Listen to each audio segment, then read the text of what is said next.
Assalamualaikum warahmatullahi wabarakatuh. Hai teman-teman.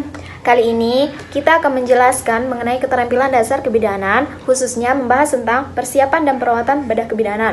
Sebelum itu, perkenalkan nama saya Nadia Indah Febrianti dan rekan saya Lia Harmain. Nah, materi kita kali ini akan membahas mengenai pertama, preoperasi, intra dan post operasi, perawatan luka operasi, ganti balutan, dan angkat jahitan. Saya akan membahas tentang preoperasi. Preoperasi adalah persiapan sebelum melakukan tindakan operasi. Dalam konsep preoperasi membahas tentang pengertian operasi, persiapan operasi, indikasi dan klasifikasi pembedahan, dan faktor-faktor yang mempengaruhi kecemasan pada pasien preoperasi. Adapun hal-hal yang harus kita persiapkan saat melakukan tindakan preoperasi yaitu 1. Persiapan fisik, persiapan penunjang, pemeriksaan status anestesi, 3. Informed consent, dan yang terakhir yaitu yang keempat, persiapan mental psikis. Selanjutnya yaitu intraoperasi. Intraoperasi dimulai ketika pasien masuk atau dipindahkan ke instalasi bedah atau meja operasi. Prinsip-prinsip umum intraoperasi dibagi menjadi 4. Yang pertama yaitu prinsip asepsis ruangan. Yang kedua yaitu prinsip asepsis personal. Yang ketiga prinsip asepsis pasien, dan yang keempat yaitu prinsip pembedahan yang dimulai ketika pasien akan dipindahkan ke ruang pemulihan dan berakhir ketika evaluasi selanjutnya. Hal-hal yang harus dilakukan antara lain pertama, mempertahankan respirasi yang sempurna. Respirasi yang sempurna meningkatkan suplai oksigen ke jaringan. Kedua yaitu mengurangi rasa nyeri pada luka operasi dengan teknik-teknik yang tertentu. Yang ketiga yaitu mempertahankan aktivitas dengan cara latihan memperkuat otot sebelum ambulatori.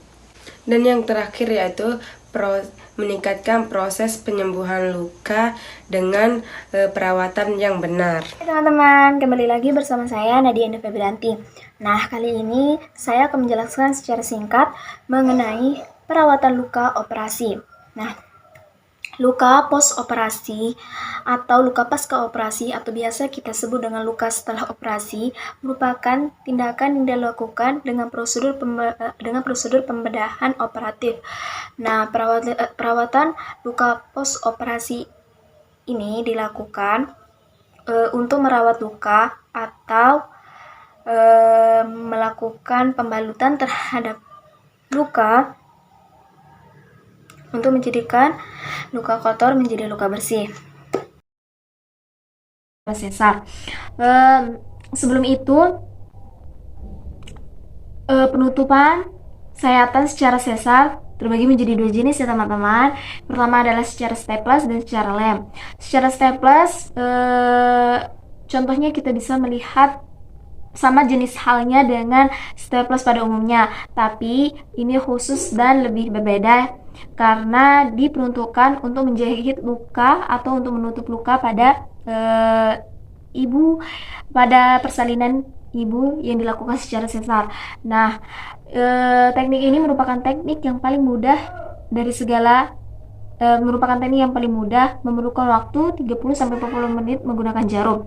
Dan yang kedua, teknik menutup sayatan secara sesar yaitu secara lem. Lem yang digunakan juga bukan merupakan lem-lem biasa yang kita lihat. Ini merupakan lem khusus dan biasanya dokter menggunakan teknik ini ketika melakukan sayatan berbentuk horizontal. Secara umum, cara mengganti perban sayatan sesar harus menggunakan beberapa alat-alat dan bahan. Yang pertama adalah satu set alat seperti gunting, fixen, dan kom, kemudian kasa anti air, kemudian salep antiseptik, plaster, alas, kantong plastik, dan sarung tangan. Adapun tata cara yang dilakukan ketika kita mengganti balutan pada luka pasca operasi, pertama adalah menghentikan pendarahan, karena ini yang paling utama ya teman-teman. Yang kedua adalah membersihkan luka. Membersihkan luka misalnya dari kotor-kotoran di sekitarnya. Membersihkan luka di sekitar-sekitarnya, misalkan ada darah-darah, nah itu yang kita lap. Kemudian yang terakhir adalah membalut luka. Kita membalut luka dengan kasa. Kasa yang digunakan juga sesuai dengan luka yang dialami.